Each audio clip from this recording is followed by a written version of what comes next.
Meve was riding at the head of the caravan when Black Rayla rode up and leaned towards her.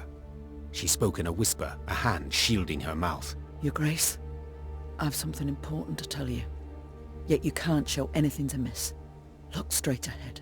Make no sudden moves. Meve nodded slightly and waited for her to continue. Scoia'tael scouts in the woods, watching us. Eldain's near here somewhere, preparing his attack. So what do you propose? Asked the Queen, her gaze fixed on the road ahead. Let him catch us out in the open. We're sitting ducks. But there are ruins nearby, an elven cemetery. We can find cover behind its walls. Meve was accustomed to discussing important decisions with all her advisors, but she knew there was no time for consultation now. She had to trust Black Rayla's advice, and so without further delay issued the appropriate orders. Meve's retinue reached the cemetery before dusk. Her soldiers knocked down the marble statuary and piled them into barricades, while scouts took up positions outside the walls to watch for the foe's approach. When the sun set, the woods exhaled the heat of the day, and a thick fog soon arose. Out of the mist stepped Reynard's scouts, bound and pushed forward by elves. One of the Scoia'tael, a sturdy elf with long hair, stood by the cemetery wall and cried, "I am Eldain. I would speak to Meve. I am she. Speak. Cadmil en Kedva Genvid, Rena. This place is of great import to us, the Enshe.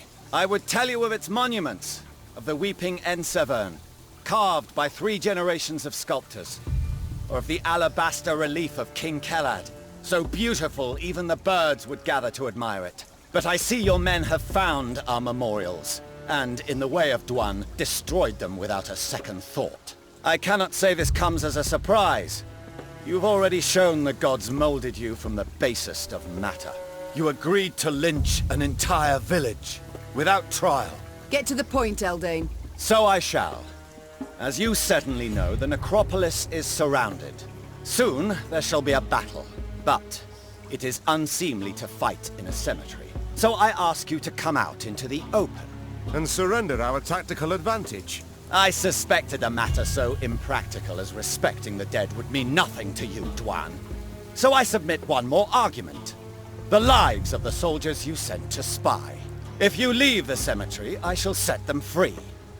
They will fight at your side. If not, I shall kill them, here and now. Milady, don't listen to him. He can't be trusted. Rayla, those are good men. Fabian, Gerrit, Matthias, they've served me for a decade. They'd crawl through 7 hells for their queen. They do not deserve such a death. I place a high value on my men's lives. Which is why I cannot risk my entire unit for a handful of soldiers. Your Grace, please, consider. I reject your offer, Eldain. As you wish, Rena. Squash me. In a swift, almost careless movement, Eldain slit the throat of the scout standing nearest to him, then gave the order to attack.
Careful, stay alert. They're cowards all, and sure to have laid traps.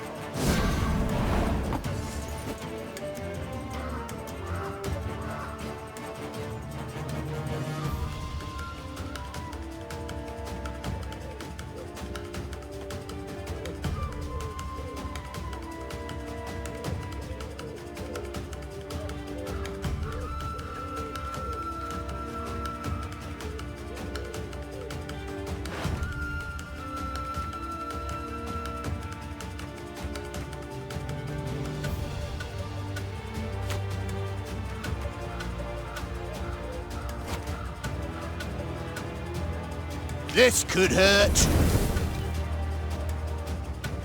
Coin never stinks, no matter how rank the pouch.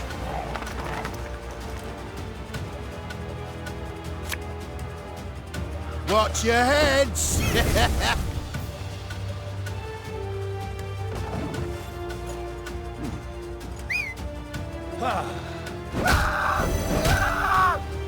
Got business for me?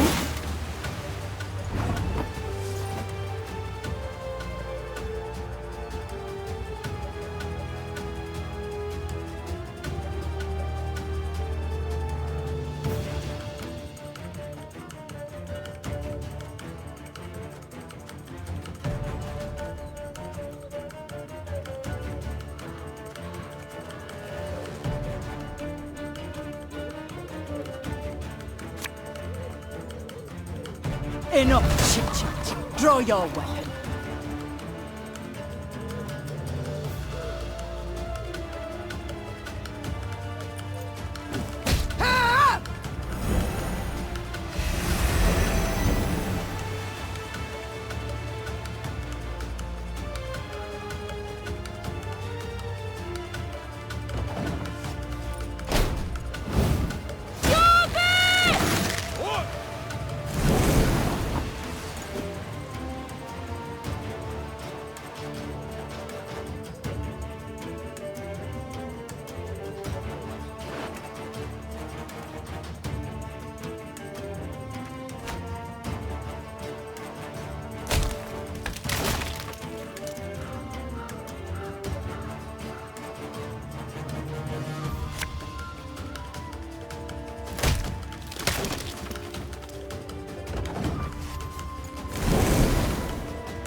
My pain serves a purpose.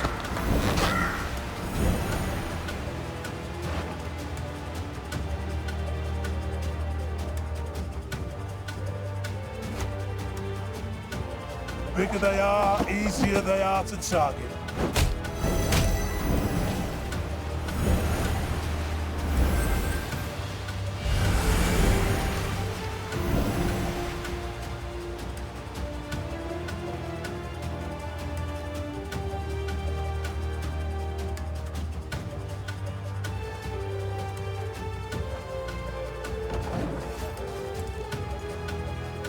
Peace with humans?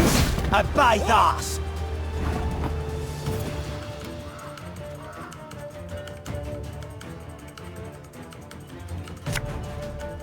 Company! Forward march!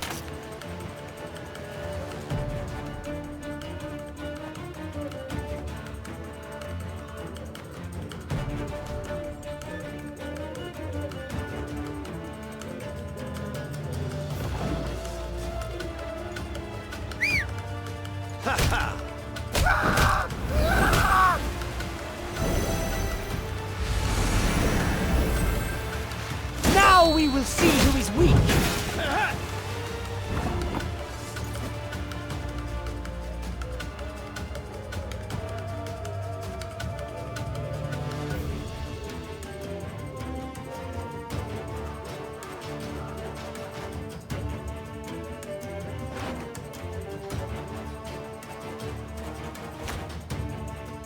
My spirit's willing and how, but these damn boots are killing me.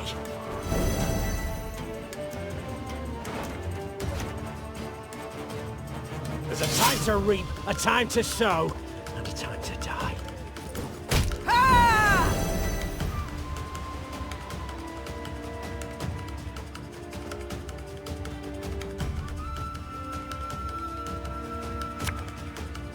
Cursed traitors.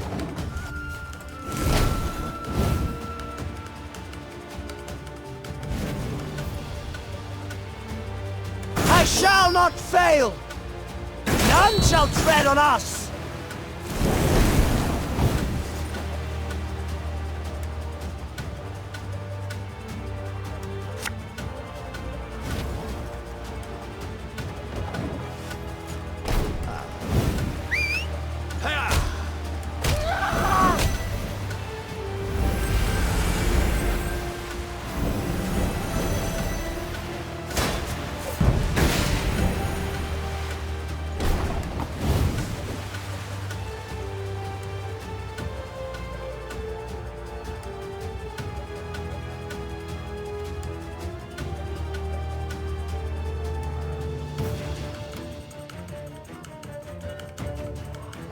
We must trust each other.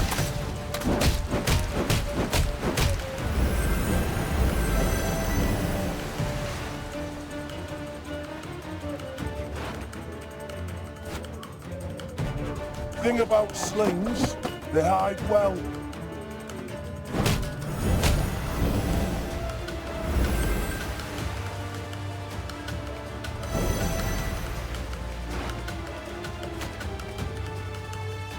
Hey?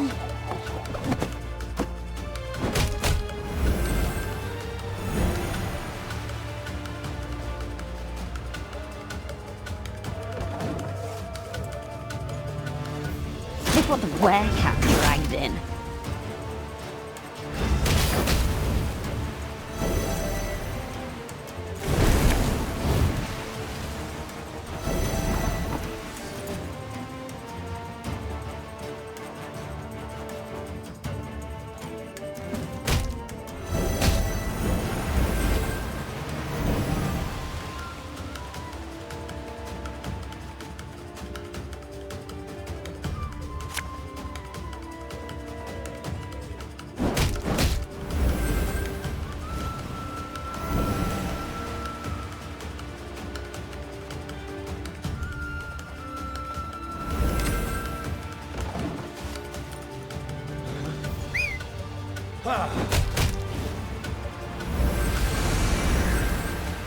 Onward, Fryhead!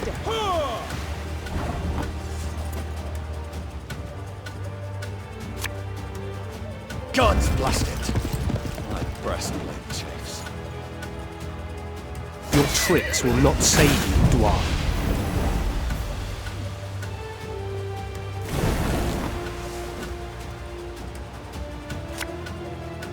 Aye.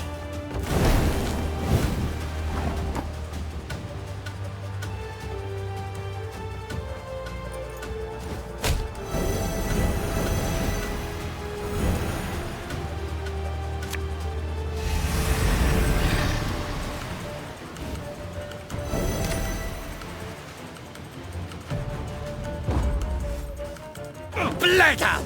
Beaner!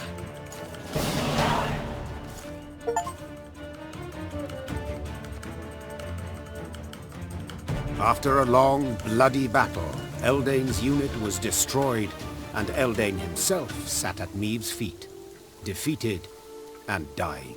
To die in a cemetery. Something amusing in it, wouldn't you say? I am surprised you are in the mood for humor. All my tears I shed years ago. My family, killed in a massacre aimed at eradicating our race.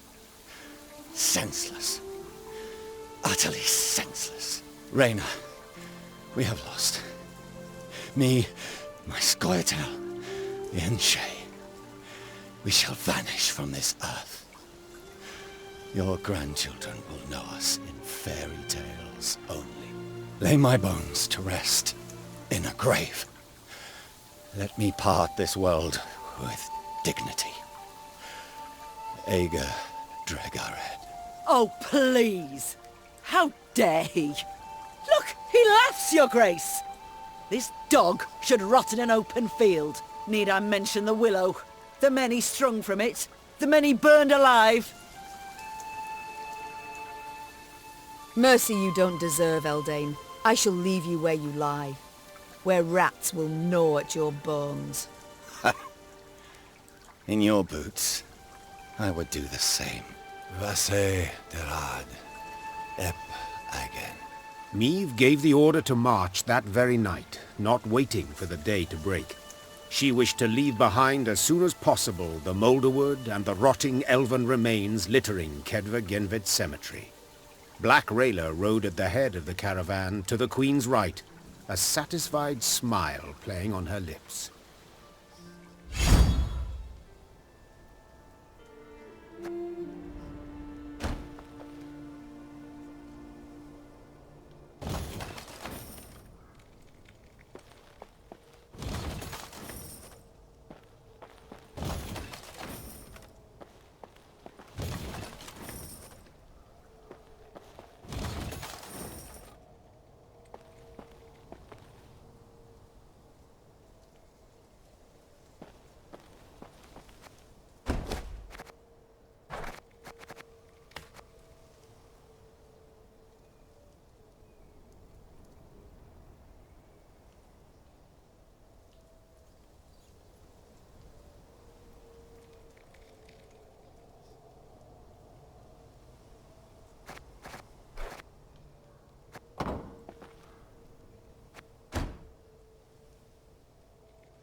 At last.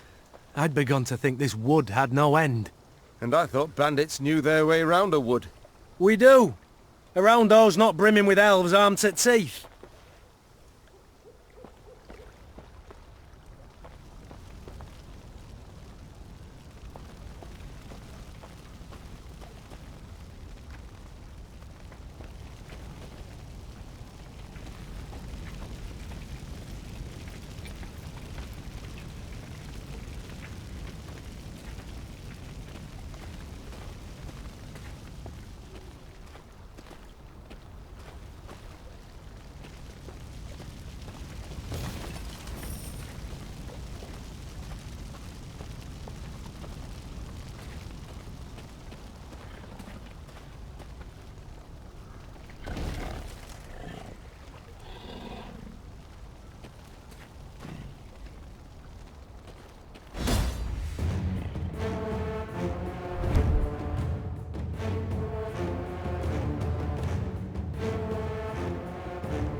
Naturally. At once.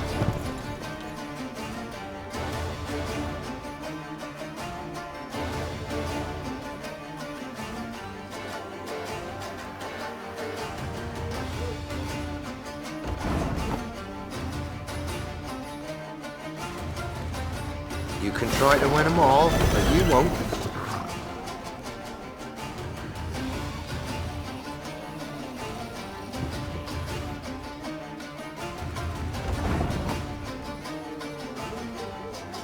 Can't take it anymore.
Yes?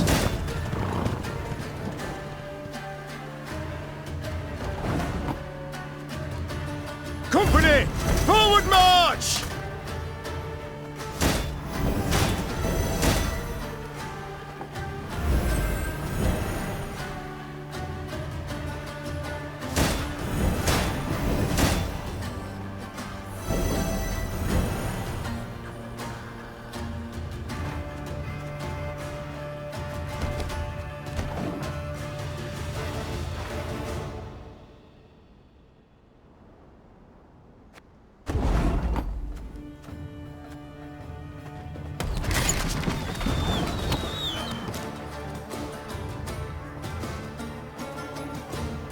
Naturally.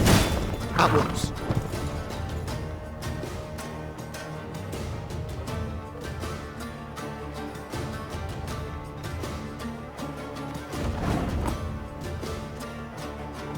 You can can try to win them all, but you won't.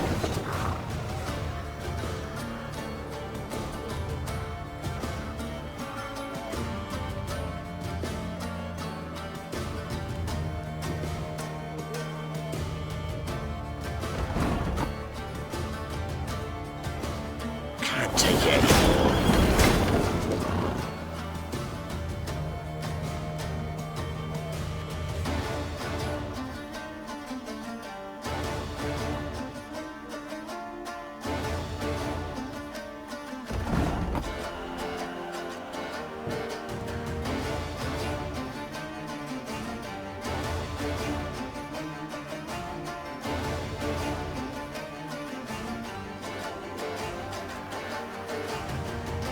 Yes?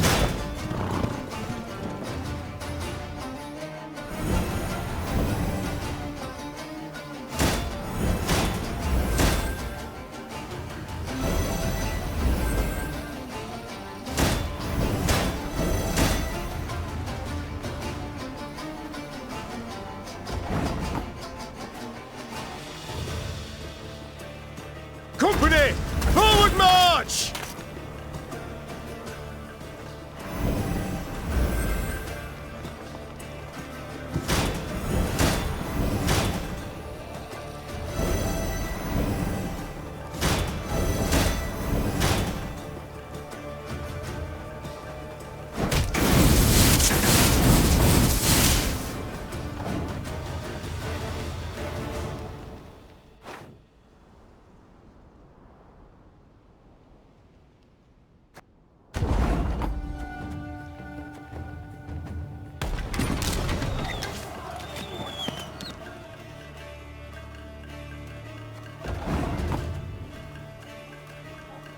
I live to serve you. Without hesitation.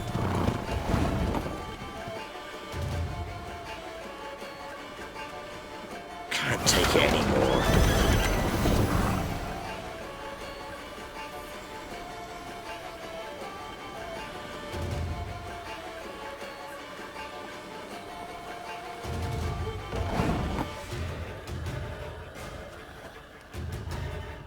Got any victuals?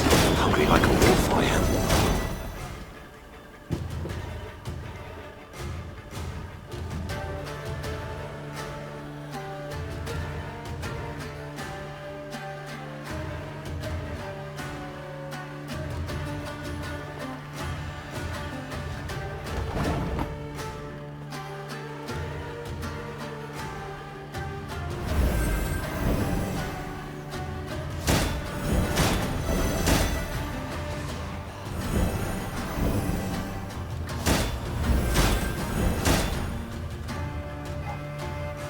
We must trust each other.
The burning fields and orchards spewed thick black smoke, turning day into darkest night.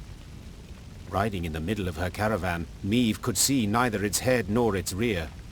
Reynard ordered the men to keep formation and march in silence. Eyes open, fore and aft. The foe might well use these conditions to spring a trap. When a scout's shrill horn cut through the silence, Meve immediately galloped to the front of the column.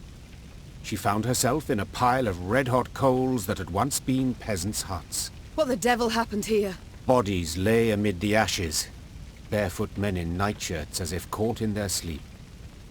Meve deemed them yet more victims of the black-clad invaders. But Gascon had another interpretation. Look at the arrows. Imperial issue? Not hardly. Nor are they the type the Scoia'tael favour. And the tracks in the mud, the attackers fought not in formation, but man to man. Bandits. It must have been. Reynard, standing next to him, nodded in agreement. Gascon can be relied on here.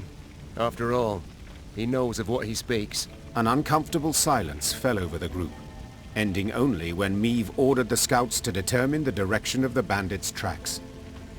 They returned to report the killers were hiding somewhere to the north.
I'm going no further, and I'd advise you to do the same.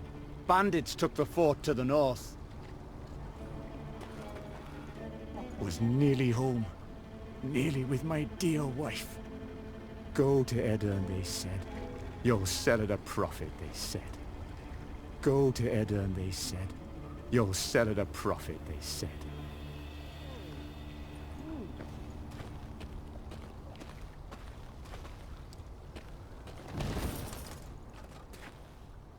Another dead end. How the demons do I get out of here? How do I quit this place for good? Cursed land. Nothing but corpses and ash. Corpses and ash far as the eye can see. Smoke everywhere. Billows of it. Stings your eyes and scratches at your throat.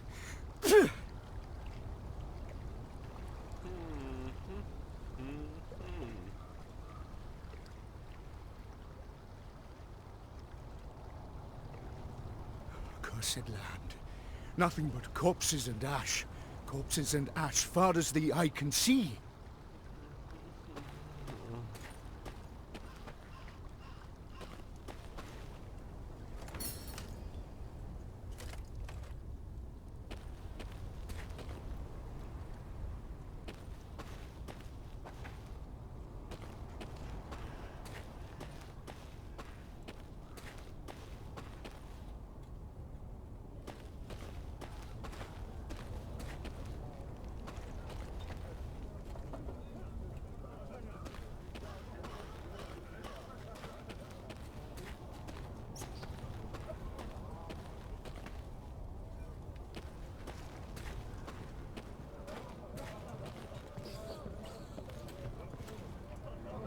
The scouts reported the bandits who attacked the village that night now occupied a fort the Aedirnians had hastily abandoned during their retreat. They'll have crossbows, arbalists, ballistae. The bandits are armed to the teeth. What's more, according to the local folk, they had a witch among them. In light of these reports, Meave's advisors debated whether it was worth risking a fight with the brigands. Let's call it as it is. Gascon said. The game's not worth the candle. Game? Rayla said, struggling to swallow her anger. They slaughtered an entire village. We cannot let them get away. The stage seemed set for a long debate, when Meave pounded her fist on the table. I am a queen, for God's sakes. I shall not cower before common rogues, even if the entire conclave of mages stands with them. Reynard, have the men prepare their arms. Reynard saluted and left the tent. If one had seen him then, he would have sworn the grizzled soldier smiled to himself, beaming with pride in his ruler.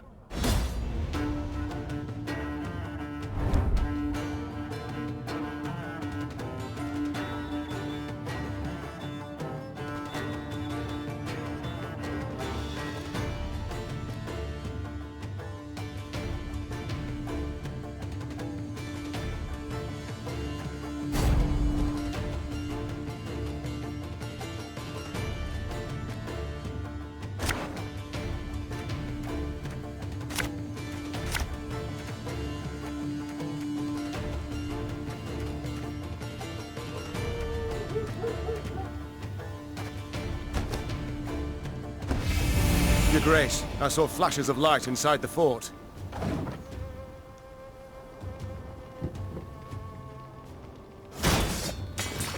Surrender while you can!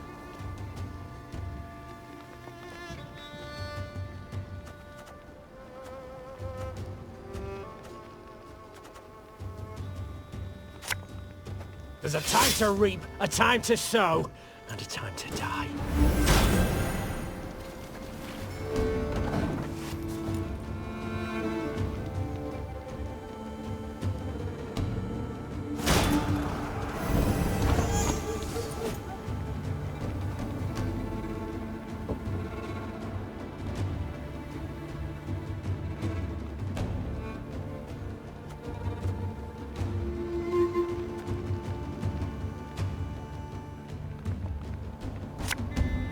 I saw them. No other way.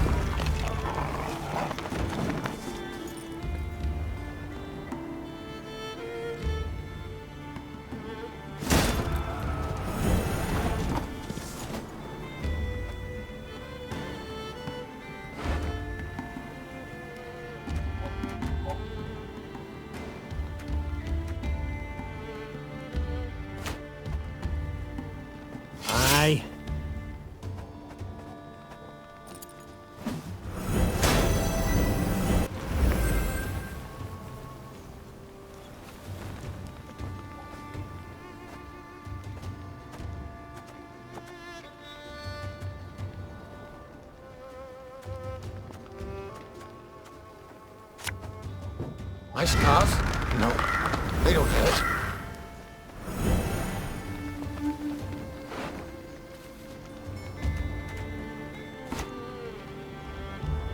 Quick and painful this'll be.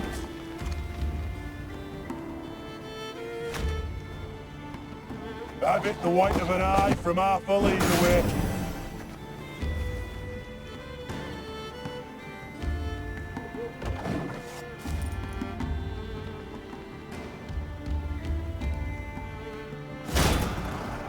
We must find a gap in the fortifications.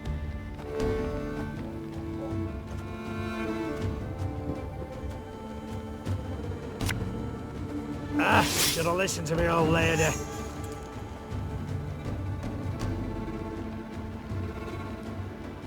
Today's gonna be a...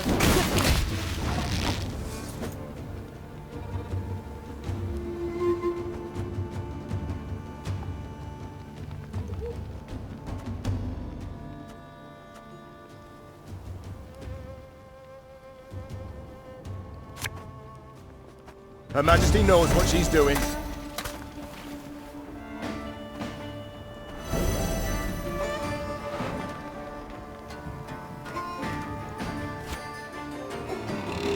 Bigger they are, easier they are to target.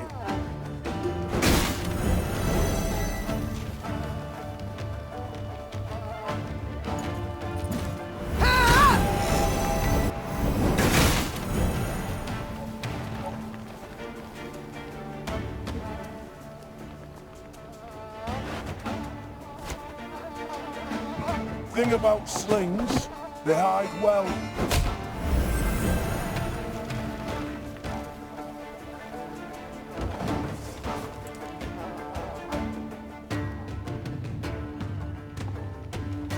Can't take it anymore.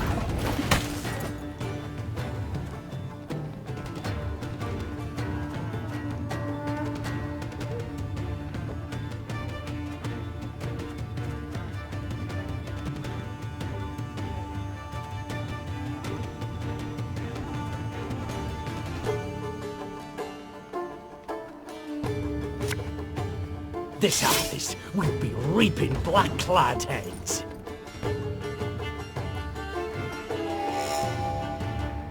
Juiciest meats in town, get him here. My spirit's willing and how, but these damn boots are killing me.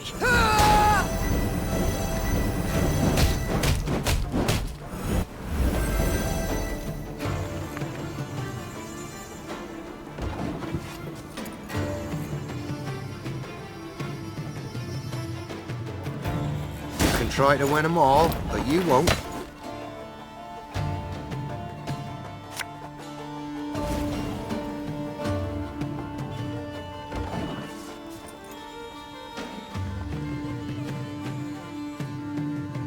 Guy Vettles, hungry like a wolf I am. Discipline shall bring us victory!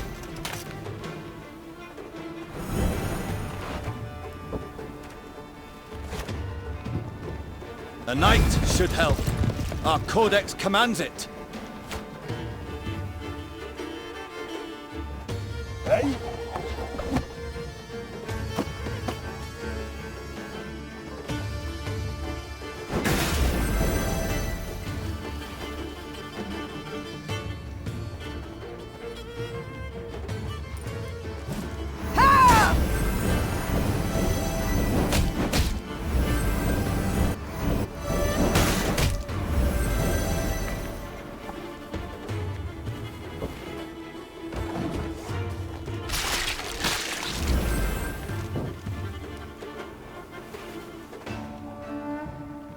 Take it anymore.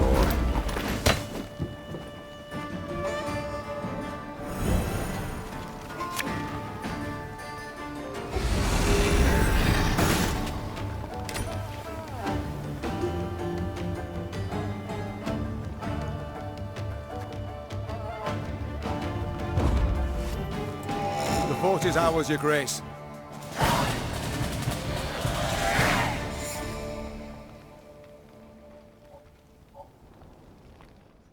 They battled long and hard to take the fort. Meve could have sworn she saw bandits stalking its ramparts. Bandits who moments before had taken a bolt to the head. By all rights, a mortal wound. What the devil is going on here? She swore as she took cover behind her shield. The secret was unraveled only after the battle's conclusion. Meve's soldiers dragged before her a grey-haired woman in colored robes. The aura radiating from her left no doubt. They had fought a sorceress. It was her healing spells that enabled the bandits to hold off their attack for so long. What is your name, sorceress? Ispel of Tretogor. I take it you did not keep company with bandits willingly? Not at all. They kidnapped me and forced me to aid them. Forced? I do not understand. As a woman fluent in the arcana of magic, you could have freed yourself with little effort. True, I could have. But I would have had to kill, and I swore never to use my talents to harm another. Not even in self-defense? Not even then. Then you live in truly unfortunate times. War rages all around. You cannot hide from it. So be it. Then I must entrust myself to the care of the gods. Or a passing queen. You stand before Meve, by divine right ruler of Lyria and Rivia. We seek the lord of these lands, Demavend. Oh, forgive me for not recognizing you, your grace. You do not look like a ruler. More like a mercenary.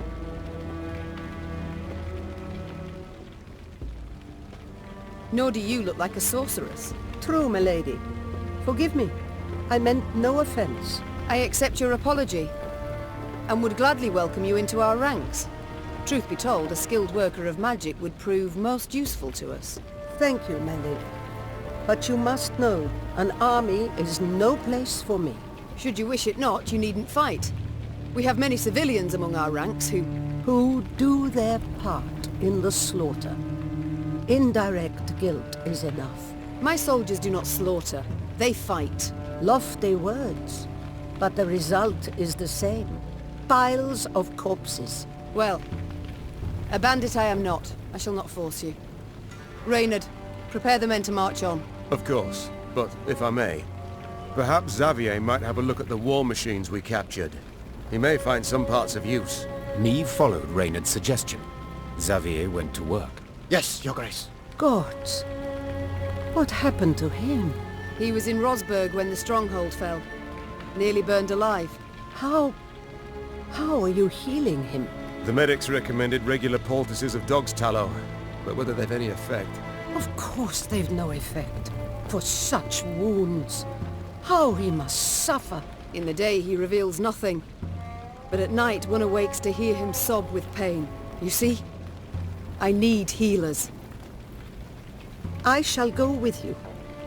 But never shall I use magic to take a life. Do I make myself clear?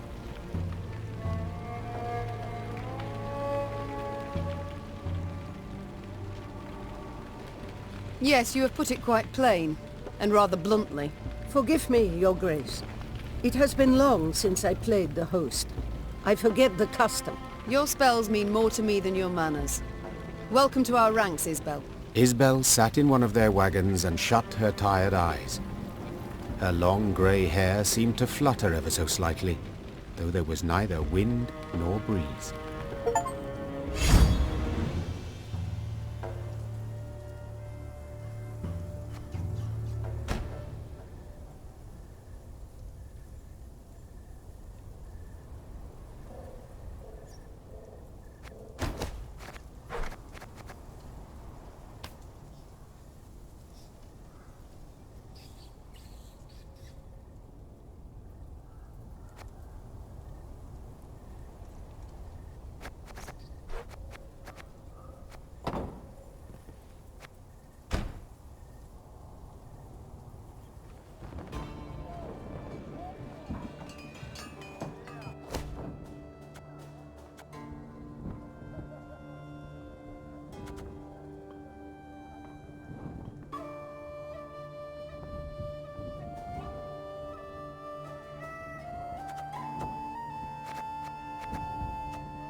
Another dead end. How the demons do I get out of here? How do I quit this place for good?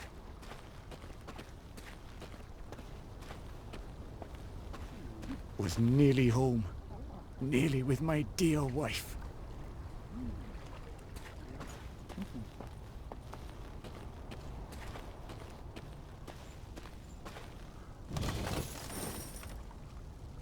The ruins still smoulder.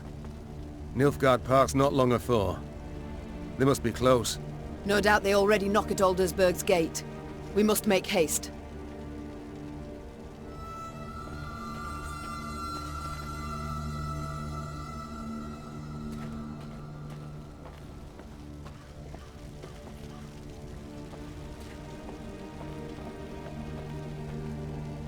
Brave warriors, fled so fast, didn't manage to pack.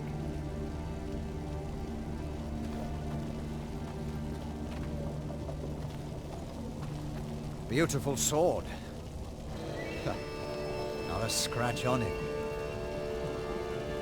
Our army showed well in the parade, but when it came down to it, it's of no real use to me. Take it if you'd like.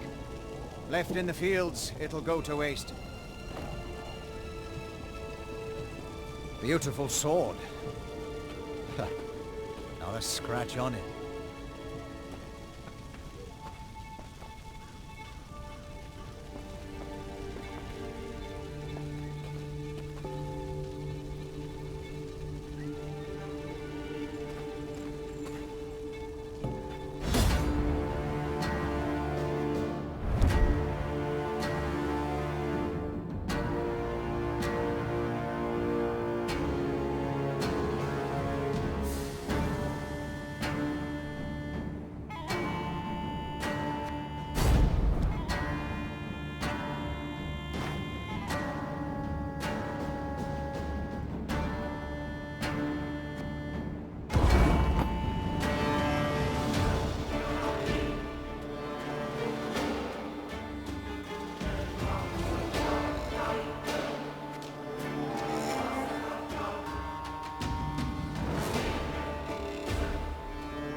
Our ballista, your command.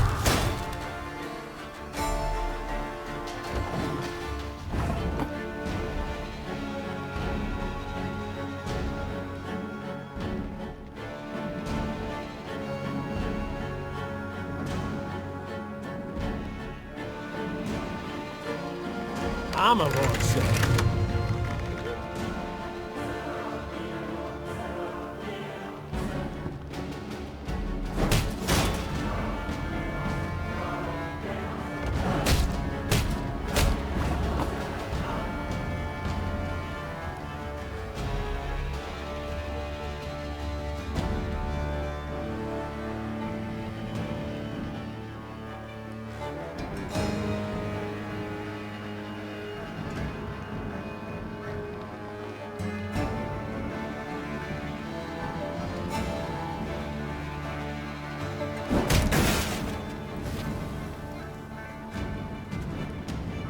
Gonna need, 3 books of nails and a tub full of pens.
Maeve shook her head in disbelief as she surveyed the landscape before her. The Nilfgaardians had destroyed everything in their path. Burned farms, trampled fields, leveled orchards. The bastards! She hissed. They mean to cause a famine. When the Lyrians reached Braithwaite, a small village near Aldersburg, they saw gaunt men and women, more bone than flesh, gnawing on acorns and boot leather. The invaders had requisitioned every scrap of the village's food stores and hauled it off to their nearby camp. In strained voices, the villagers begged the Queen to help them retrieve their supplies. Milady, Frost'll come before we know it. They'll help us. Why not a soul will live to see the thaw? Maeve looked around at the blackened, scorched village, at the walking skeletons who dwelled in it. The suffocating smoke bellowing up from the fields sent tears streaming down her face. I'll do what I can, was all she said. She knew this was not the time for a rousing speech. She needed to act. Milady, have mercy. We'll waste away and starve. Milady, have mercy. We'll waste away and starve.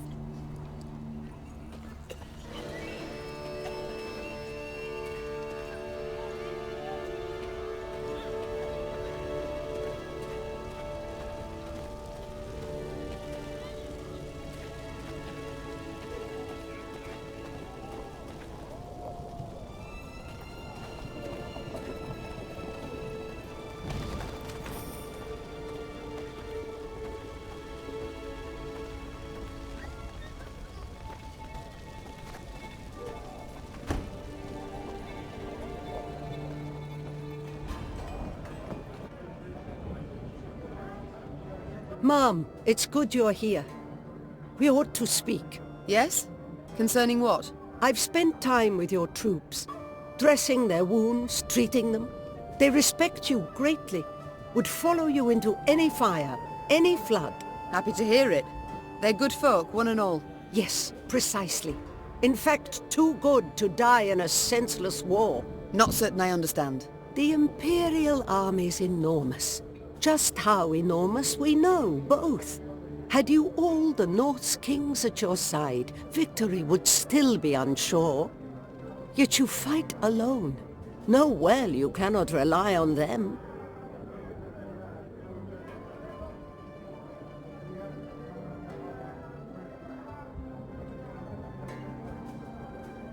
Agreed. Nilfgaard's far better equipped and greatly outnumbers us.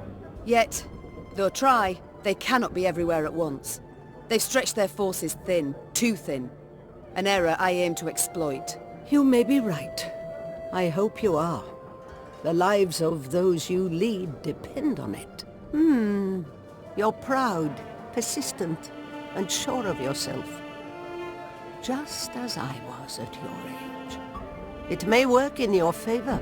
Only time can tell. Meanwhile, how might I help? You're no village witch, no healer. That much is clear. But nor do you look like our northern sorceresses. I use no glamour, true.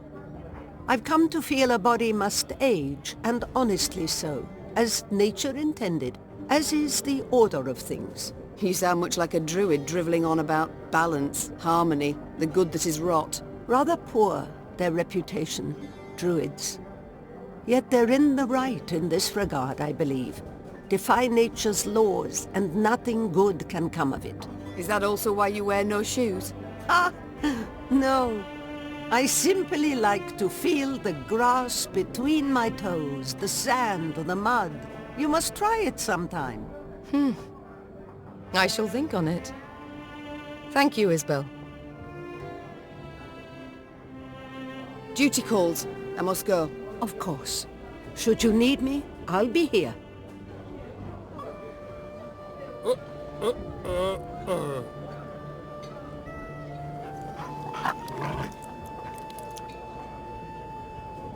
Worked in a mess once at serving no meat, not even sausage. Weren't long before the men rioted.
The Lyrians reached the outer defenses of the camp where the Nilfgaardians had taken Braithwaite's food stores.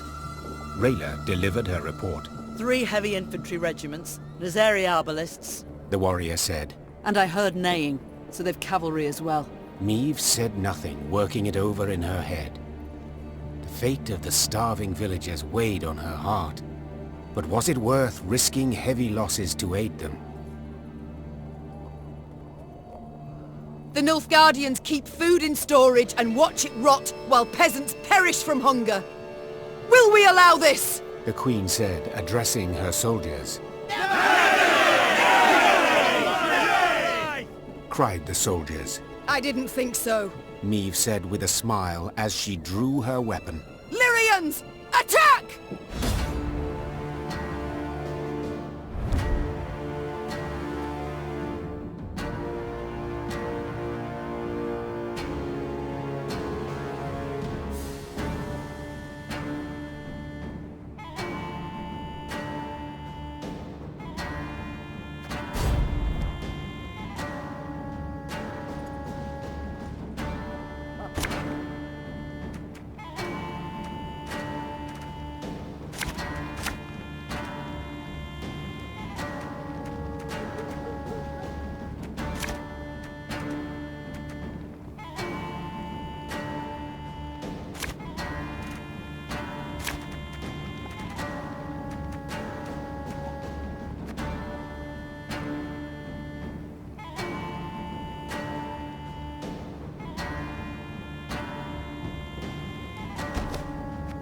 Today our swords shall taste Imperial blood!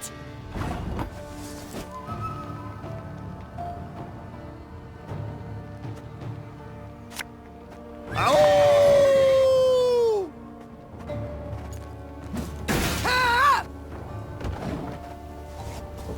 Must be an important lesson in this.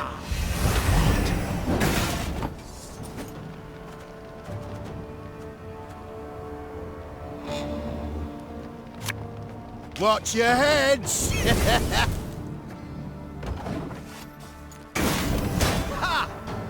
101, 102, 103.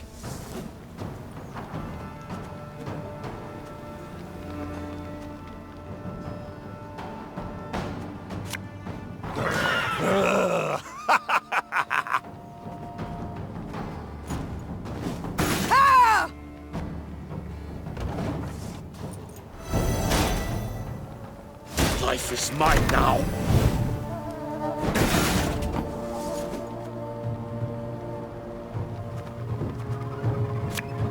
Yeah, yeah!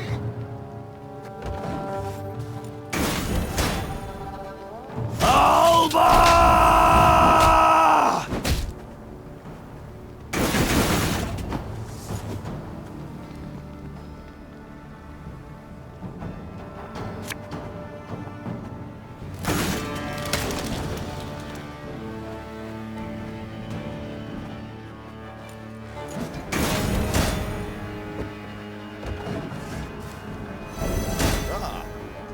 Wise choice.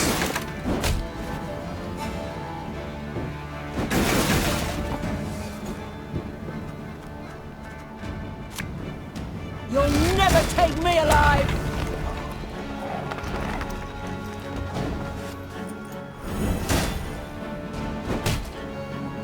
Very good!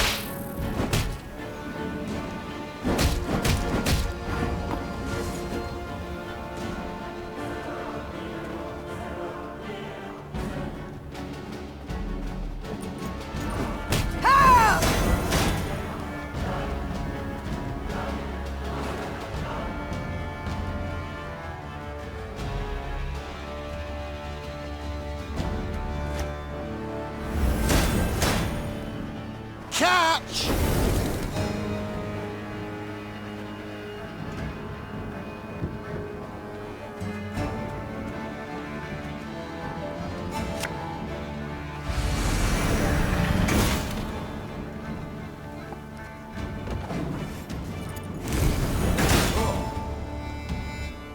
Notice! All roads lead to Nilfgaard!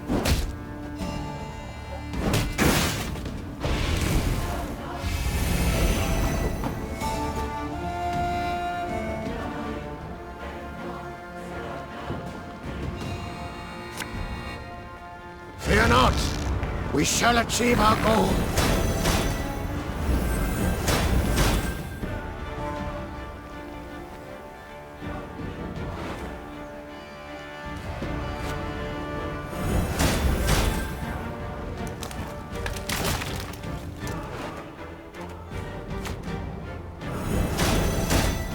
Company! Forward march!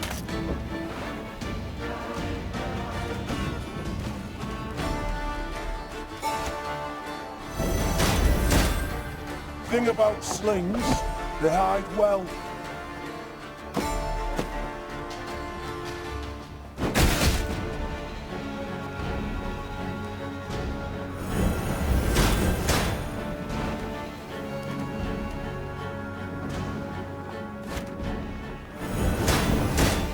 I fear not, for faith guides me.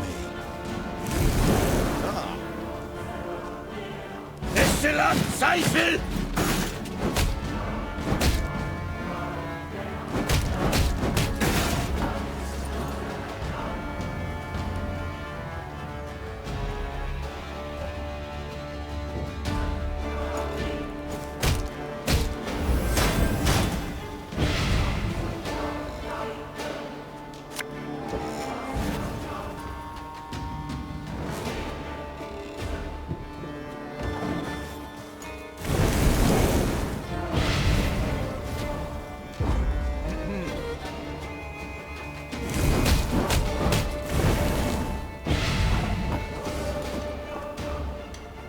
We must trust each other.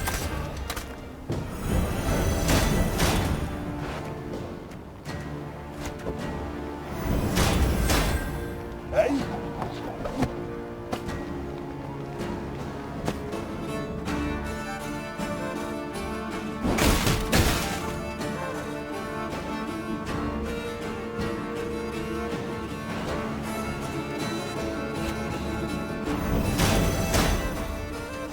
My spirit's willing and how, but these damn boots are killing me.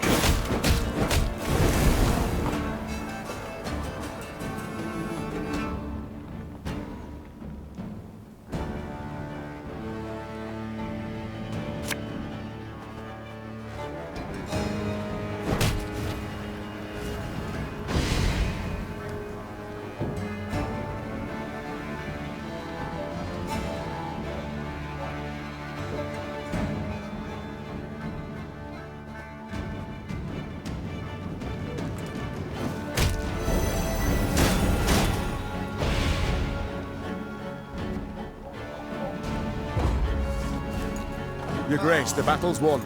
We've secured the storehouses.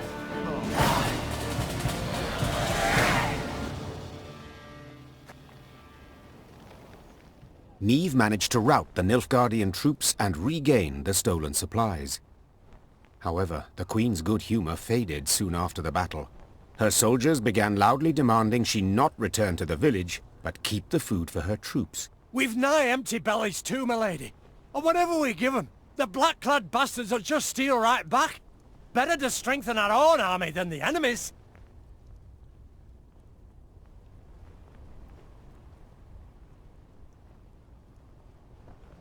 Niamh heard the soldiers out. In her heart of hearts she knew their arguments held much merit. But she only said, I'd rather fight with a clean conscience than a full stomach. The Queen's words ended all discussion. The soldiers loaded the food onto carts and made off towards Braithwaite.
The villagers welcomed the soldiers with tears in their eyes. One fell to his knees before the queen. Oh, milady! You saved us from starvation, from turning one against the other, from eating horrid things.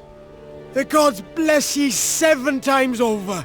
Meve smiled hearing these words, but sadness lingered in her eyes.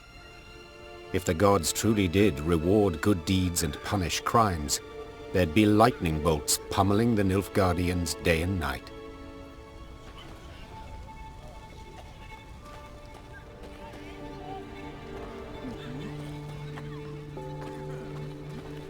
Our own king left us for dead. Yet you, milady, though from a foreign land, saved our village, saved our lives. Our own king left us for dead. Yet you, milady, though from a foreign land, saved our village, saved our lives. Our own king left us for dead. Yet you, milady, though from a foreign land,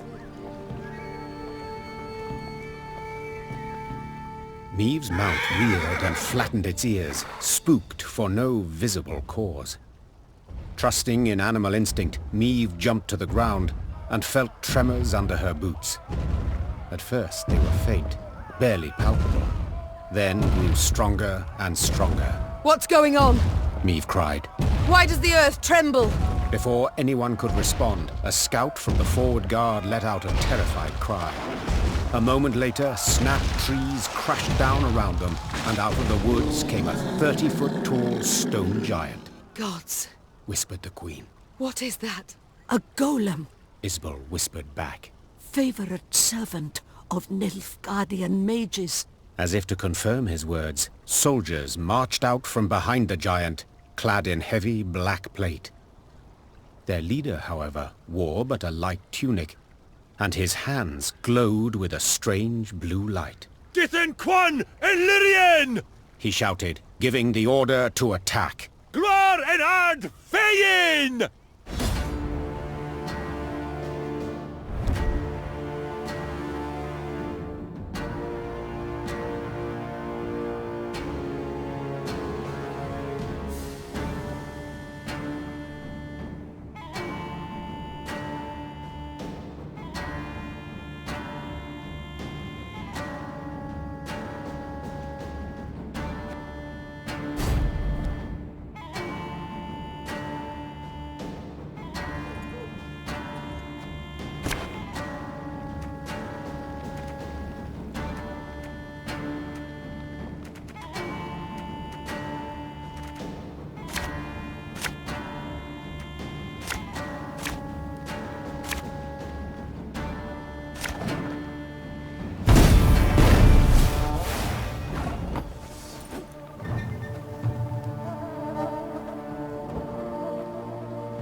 Adart!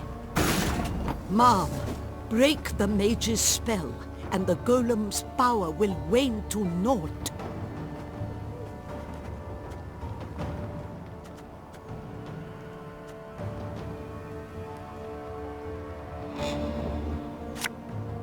You mad? Don't shake that!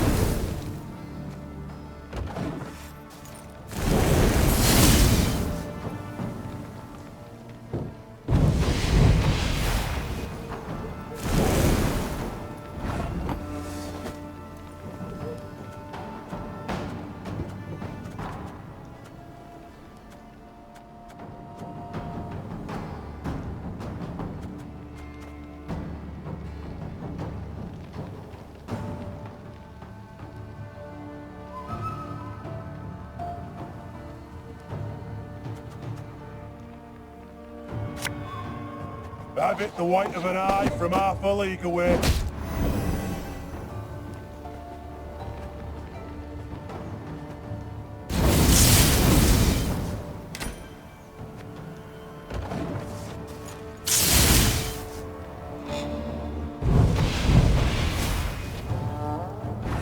mage! Kill the mage! Bigger they are, easier they are to target.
Your Grace, it worked!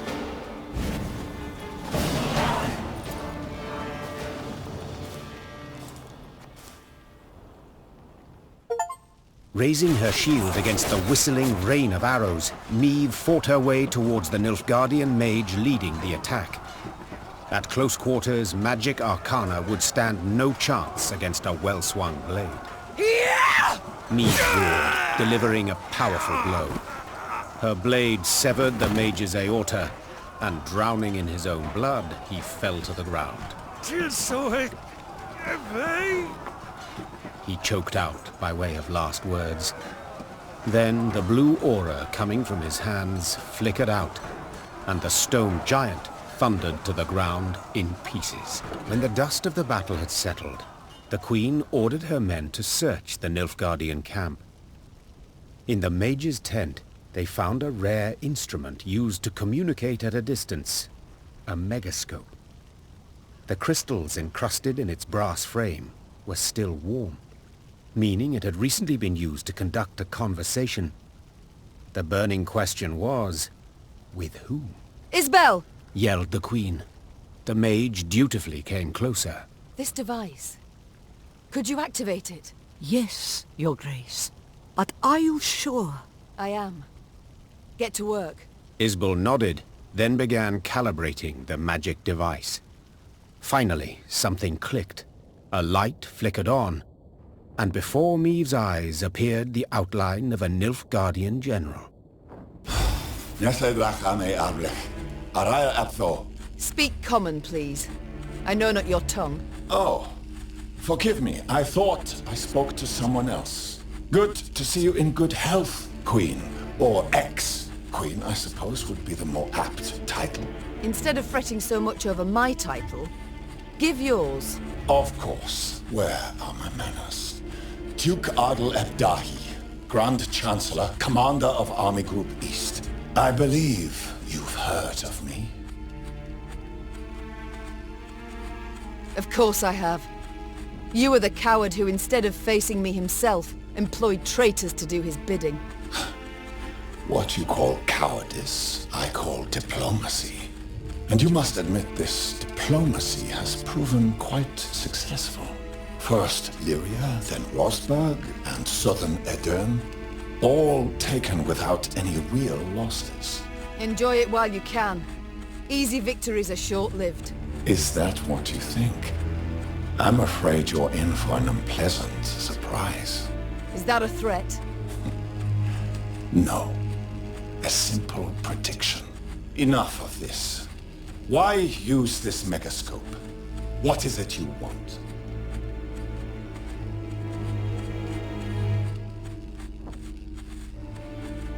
I wanted to see the man who's butchering Aedirn.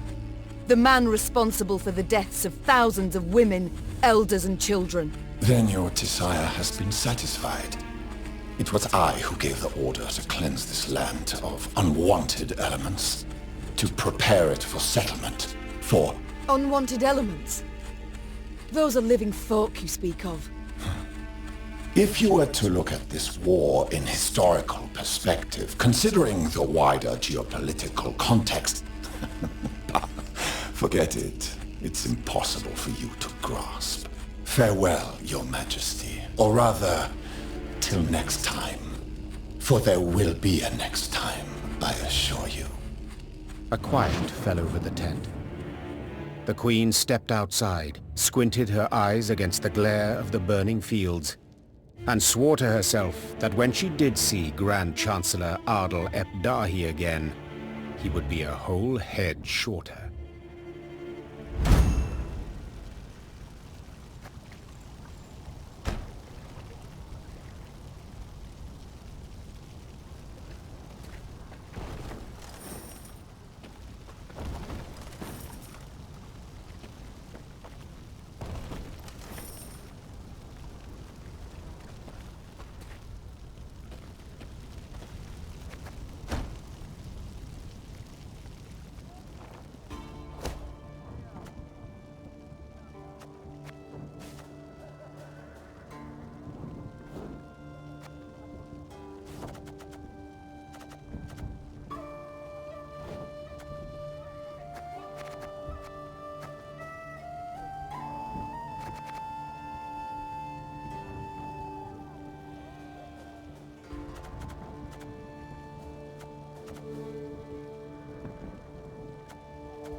All destroyed.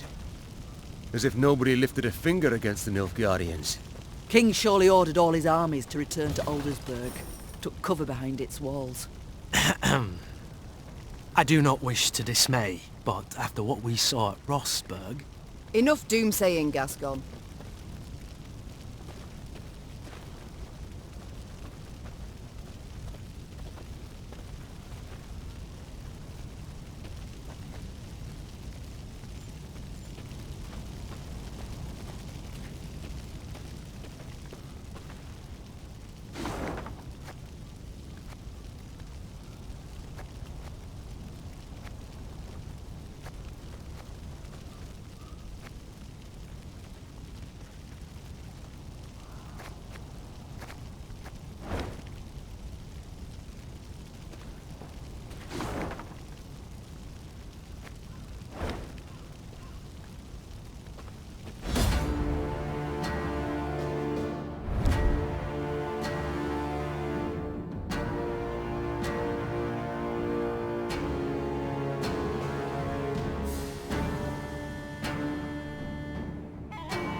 Us or them, no other way! Must be an important lesson in this. But what?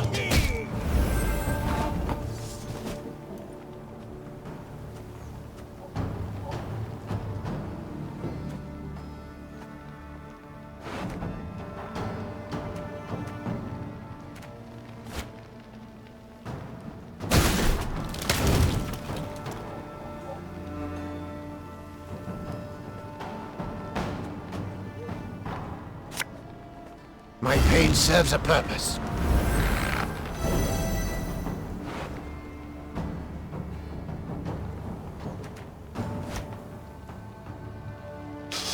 I smell a leak.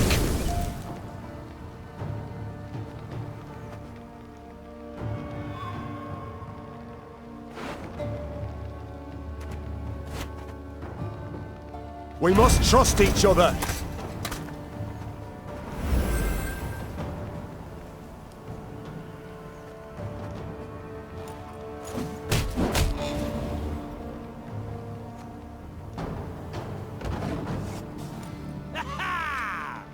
Hundred and 102, 103.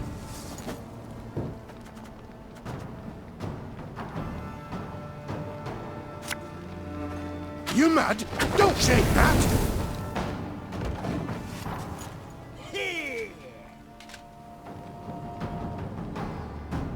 Wise choice.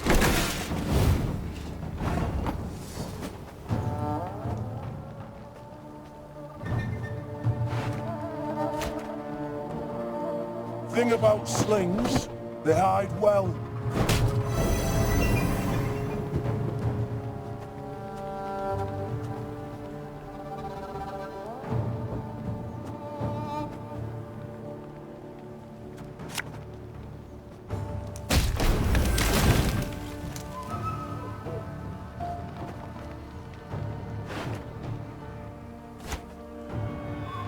Hey?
My spirit's willing and how, but these damn boots are killing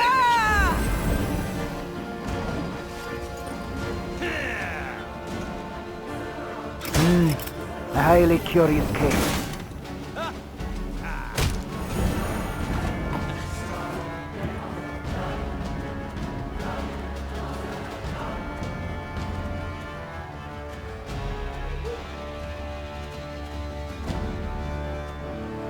You'll never take me alive! Order!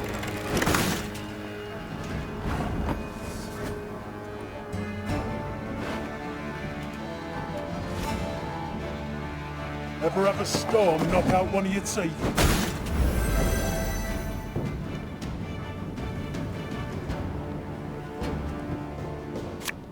There's a time to reap, a time to sow, and a time to die.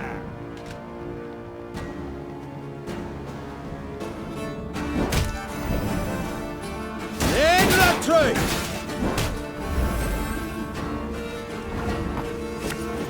Aye.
Aedirn!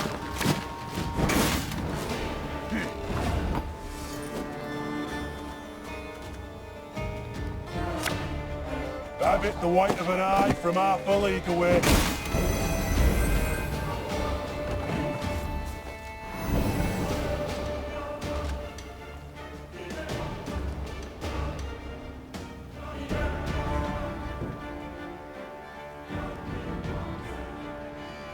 Yes.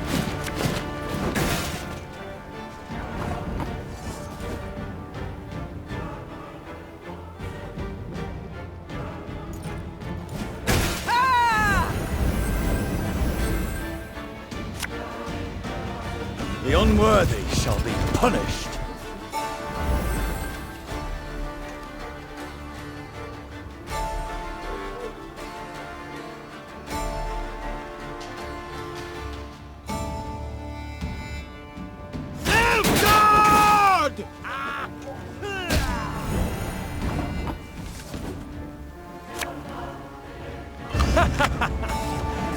Wait, you're serious?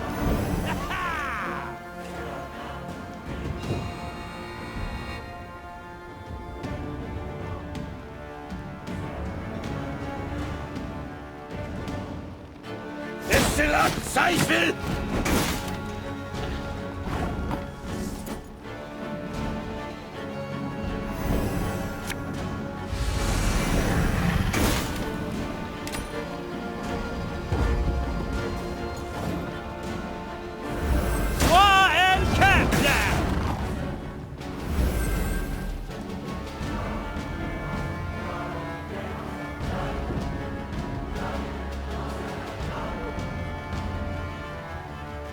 Herzer.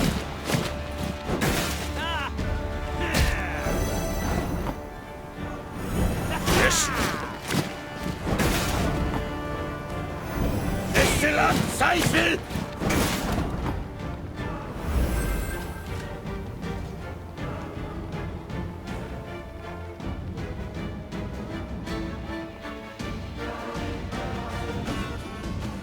Life is mine now.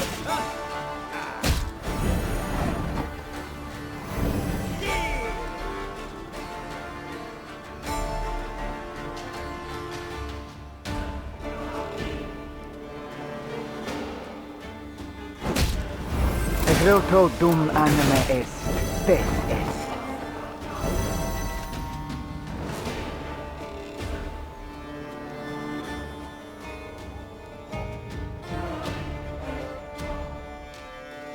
Herzer.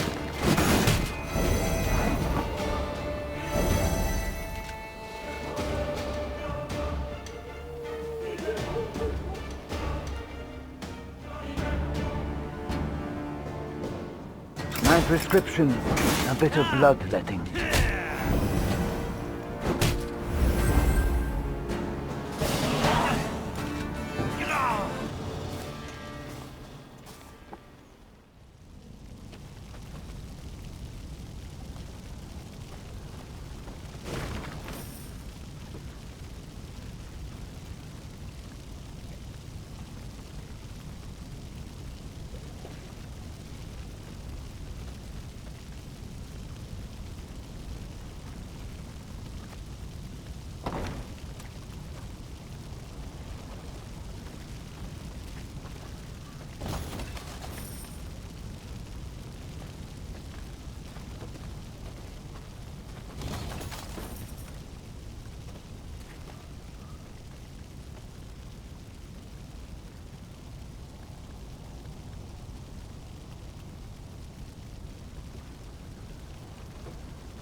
Coming across a small brook, Meve ordered her soldiers to replenish their water supplies.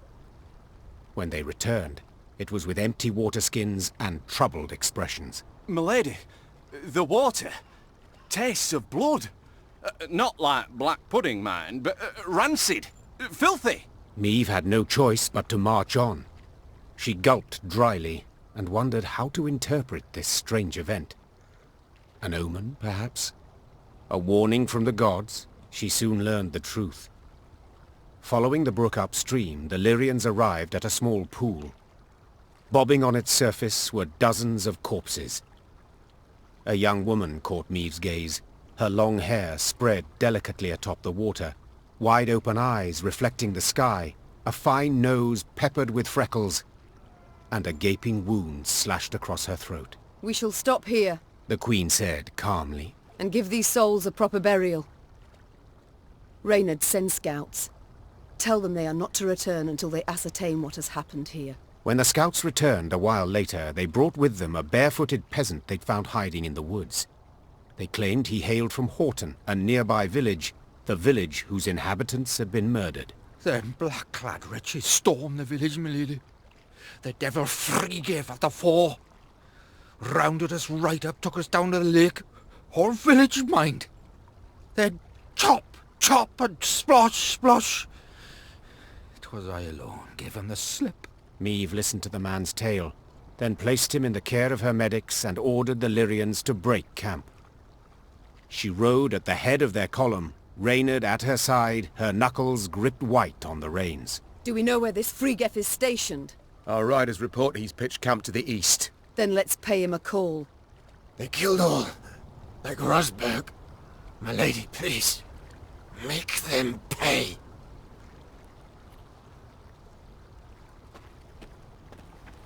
Milka, Bezrad, Kristan, all killed. Souls snuffed out to the very last. Could have run for help, I know. But I was afeard. Afeard the blackclads had catch wind of me, hear me. What now? Whatever will I do? Alone? Left all alone? Milady, buried our valuables for the blackclads came. In the wood, near a big boulder. Got a bit of charcoal? I can sketch the way for you.